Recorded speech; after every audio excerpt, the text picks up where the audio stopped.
warahmatullahi wabarakatuh.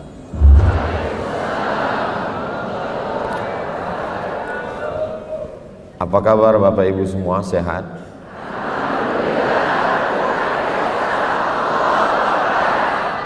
Panjang sekali jawabannya. Alhamdulillahirabbil alamin. Allahumma salli ala sayyidina Muhammad wa ala ali sayyidina Muhammad. Pertemuan kita ini insyaallah mendatangkan keberkahan buat kita semua. Karena kita berada dengan orang-orang yang mulia, jauh datang dari Al-Azhar Kairo Mesir, guru besar Fadilatul Syekh Al-Ustaz Ad-Doktor Usama Al-Azhari, nafa'anallahu bi ghaziri ulumihi. Mudah-mudahan ilmunya, berkahnya melimpah buat kita semua. Ada juga guru kita Profesor Dr. Amin Rais, ada Bang Sandi yang tadi ketika diminta untuk naik ke atas, beliau memberikan mikrofonnya ke saya, dan mikrofon itu diambil panitia lagi, diganti dengan mikrofon yang lain. Banyak sekali orang-orang yang luar biasa. Ada Ustadz Fatih Karim. Tidak mengurangi rasa hormat saya, nama-nama yang tidak saya sebutkan bukan berarti saya tidak takzim, tapi karena memang saya tidak ingat. Hadirin hadirat, muslimin muslimat, mukminin mukminat yang belum kawin dan belum sunat, semuanya insya Allah dimuliakan Allah Subhanahu wa taala. Hadir juga di sini istri saya, mertua saya, Umi, kakak saya, ada papa, ada mama, semuanya mereka semua ikut berbahagia. Allah itu sangat sayang dengan bangsa Indonesia. Kalau dia lihat ada orang yang terlalu putus asa, bawaannya udah mau mati, maka dia kirim salah satu hambanya untuk membahagiakan. Maulana, Maulana, Maulana. Nggak jadi bunuh diri. Kalau dia lihat ada hambanya orang Indonesia ini yang sudah terlalu bahagia dengan dunia, dikirimnya lagu, dan lagu itu ditulis ternyata di atas pemakaman Baqi Madinah. Dan setelah dinyanyikan, saya senang sekali, tidak ada yang meninggal. Padahal di tempat lain begitu selesai langsung ada beberapa mati. Ternyata rahasianya di mana? Rahasianya dari seorang ibu yang menulis, membaca Al-Quran, dan meninggalnya pun di atas Al-Quran. Jadi yang kita lihat selama ini, pertemuan hari ini memberikan jawaban terhadap pertanyaan-pertanyaan besar yang ada di kepala saya. Bagaimana ada seorang anak bangsa Indonesia lahir dari kepalanya darah seni yang mengalir membuat kita mengingat Allah, di saat yang sama kita menikmati lantunan suaranya. Ternyata itu dilahirkan dari seorang ibu yang cinta kepada Al-Quran. Jadi ternyata kalau ibunya cinta Quran, anaknya lahir ya begitu. Dia tidak hanya sekedar bahagia, tapi bisa membahagiakan orang lain. Lalu bagaimana dengan anak-anak yang merusak ini Pak Ustadz? Mungkin emaknya kuntilanak, nyi blorong, sundel bolong, hantu semua itu.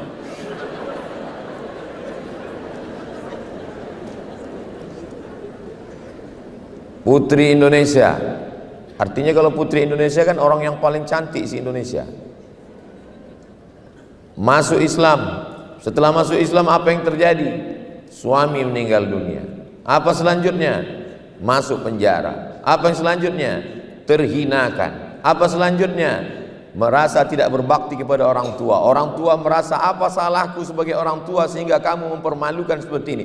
Di mana letak rahasia kekuatannya? Kenapa begitu kuat?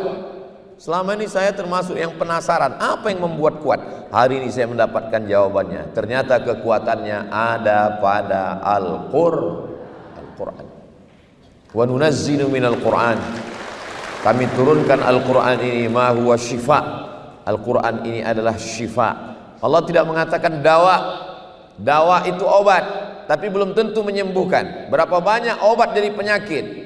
Si Anu meninggal kenapa? Kebanyakan makan obat Pak Ustadz, mati. Tapi ini dipilih Allah satu kata syifa. penyembuh? Ternyata jawabannya ada pada Al-Quran. Apa yang terjadi dengan bangsa Indonesia hari ini? Percaya tidak percaya, bisa tulis di handphone. Tulis saja di Google itu buta huruf Al-Quran Indonesia, buta huruf Al-Quran di Indonesia, buta huruf Al-Quran di Indonesia. Oh, kok nggak muncul? Buta huruf Al-Quran di Indonesia. MPR, cnnindonesia.com, MPR.2 mengkhawatirkan 72% Muslim Indonesia buta aksara Al-Quran. Kita boleh bangga sebagai Muslim terbesar di dunia, jamaah haji terbanyak di dunia, tapi buta huruf Al-Quran 72%. Tolong nanti sebelum mengupload video ini, yang bagian ini edit. Soalnya saya malu nanti pas saya ceramah di Malaysia sama di Brunei. Bisa kan tim media? Apa kata orang Malaysia sama Brunei? Ceramah jauh-jauh ke Kuala Lumpur, ke Bandar Seri Begawan, di kampungmu aja 72% gak bisa baca Quran. Tolong edit yang ini. Masa ngedit itu aja nggak bisa? Di negeri ini semua bisa diedit.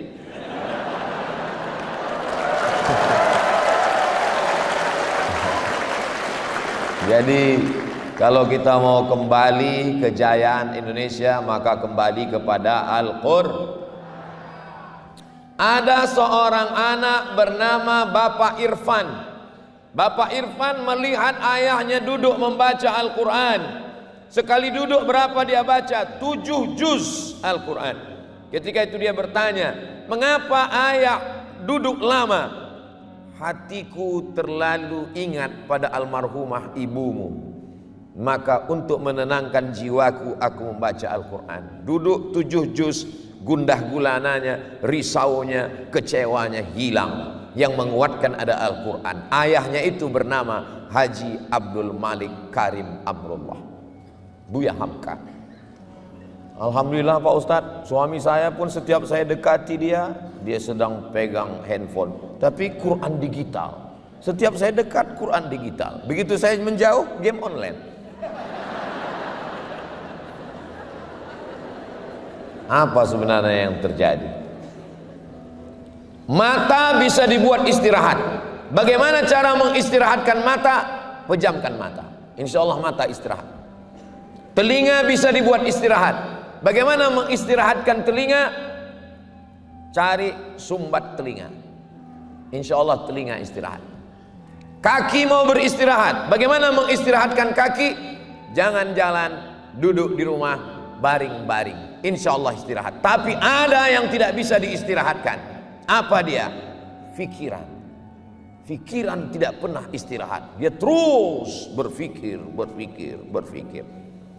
Pak Ustadz, mohon maaf ya, untuk beberapa hari saya nggak bisa ikut pengajian. Kenapa? Saya mau mengistirahatkan pikiran saya. Saya mau pergi ke danau, saya mau pergi ke bukit, saya mau pergi ke laut. Akhirnya sampai ke pantai, mau istirahat. Ternyata apa yang terpikir? Tiketnya mahal, hotelnya mahal, tagihan. Dulu yang dipikirkan orang hanya anaknya, suaminya. Hari ini orang buka handphone, scroll. Yang dipikirkannya suami orang, anak orang, rumah orang. Manusia zaman sekarang ini aneh sekali. Tetangga beli kulkas, dia yang kedinginan.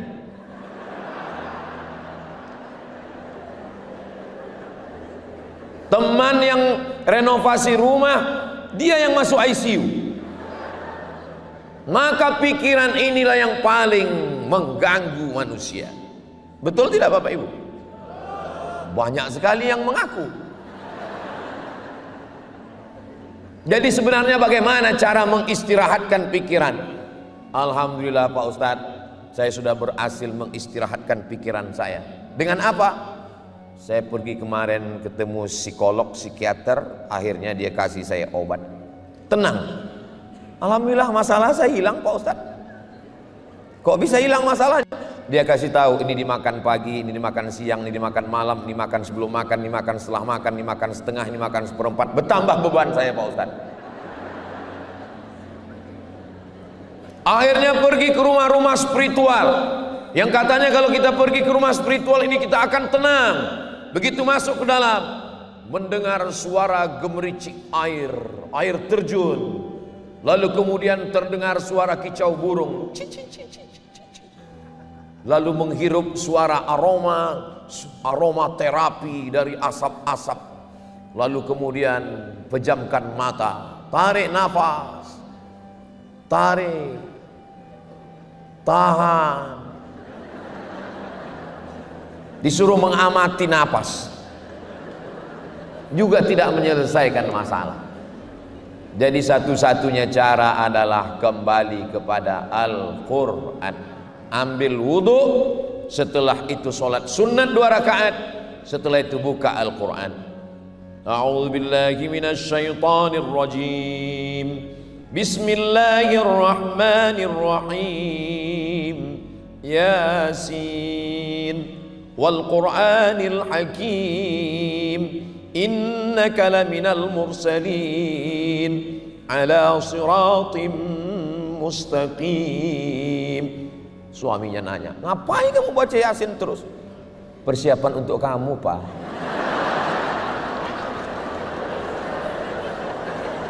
Dengan membaca Al-Quran, pikiran kita beristirahat. Dengan membaca Al-Quran, hati kita tenang. Yang ngomong bukan saya. Ketenangan itu letaknya bukan di mata, ketenangan bukan di telinga, ketenangan bukan di kaki. Huwallazi anzalas sakinata, dia yang menurunkan ketenangan fi qulubil mu'minin. Ketenangan itu ada di dalam hati. Kalau sudah hati tenang, yang lain ikut tenang. Makanya kalau ada jamaah ini yang tertidur, itu berarti hatinya bukan senang untuk menenangkan hati.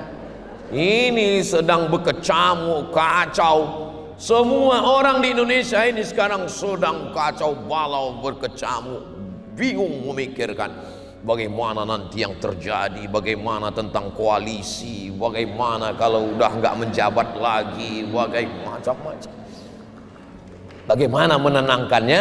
Maka saksikan video-video yang ada di Amazing Muharram. Jangan lupa subscribe, like, share, and comment. Apapun masalah hidupmu, ambil wudhu, buka Al-Quran. Tadi waktu saya duduk tadi, ada yang bisik ke saya, Ustaz Somad, apa yang membuat kita ini bisa menjadi tenang? Tidak lain wudhu. Saya udah wudhu nggak tenang juga Pak Ustaz, mandi taubat.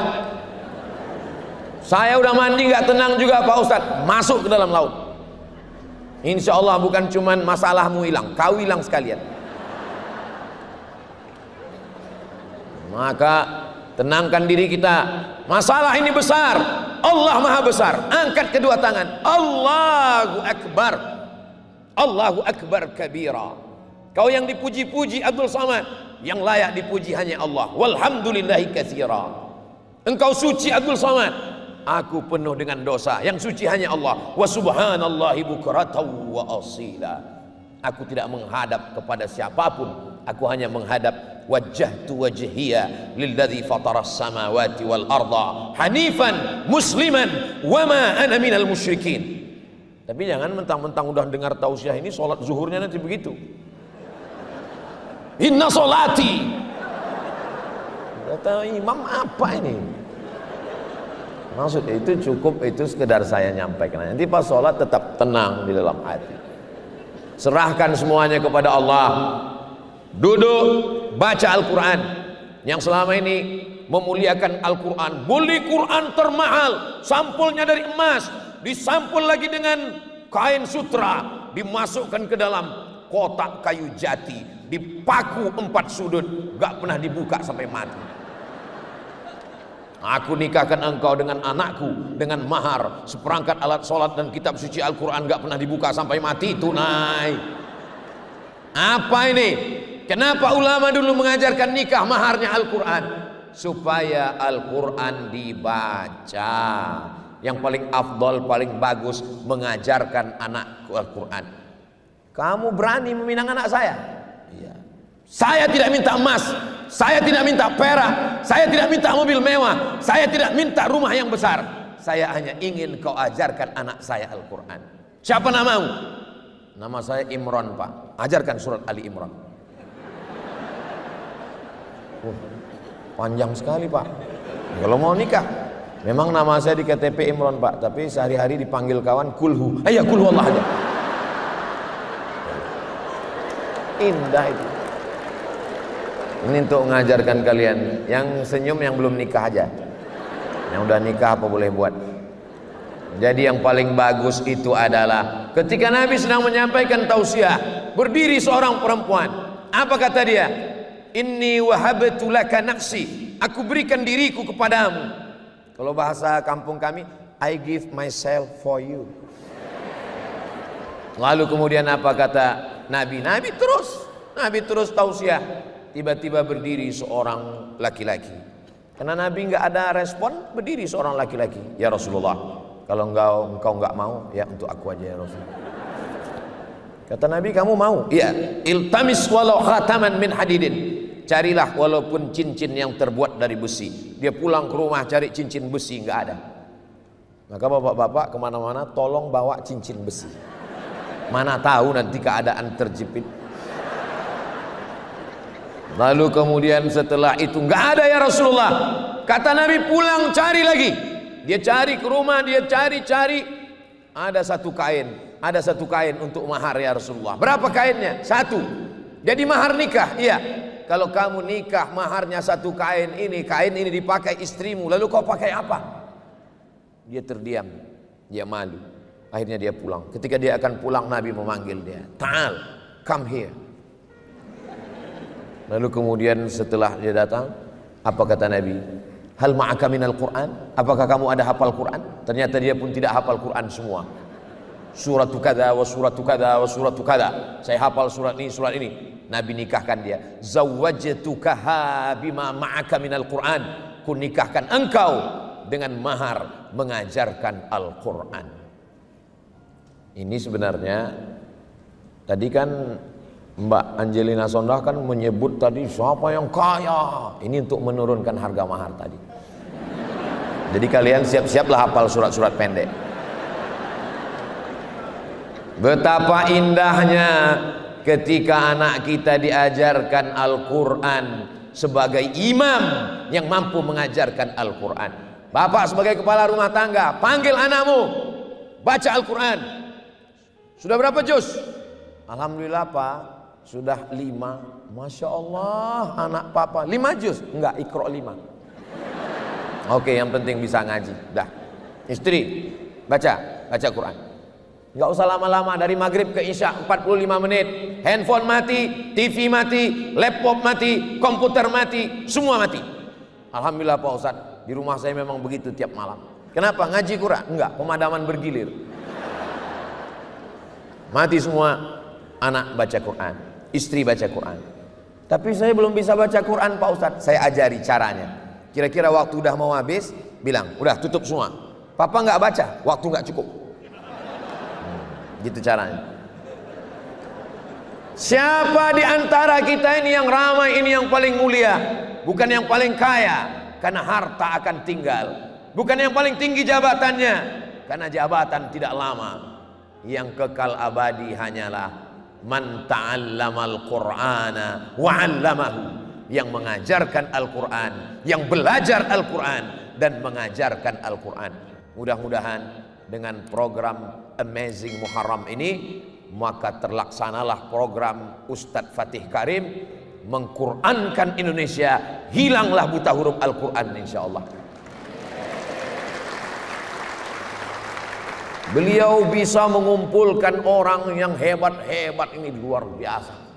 Bayangkan, ada yang melihat ke atas, ke bawah, luar biasa. Bisa dikumpulkan ya semua.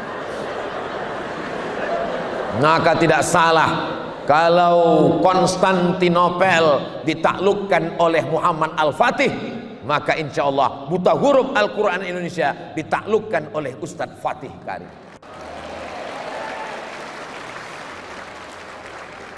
Saya di mana-mana tausiah itu 60 menit, 600 ml.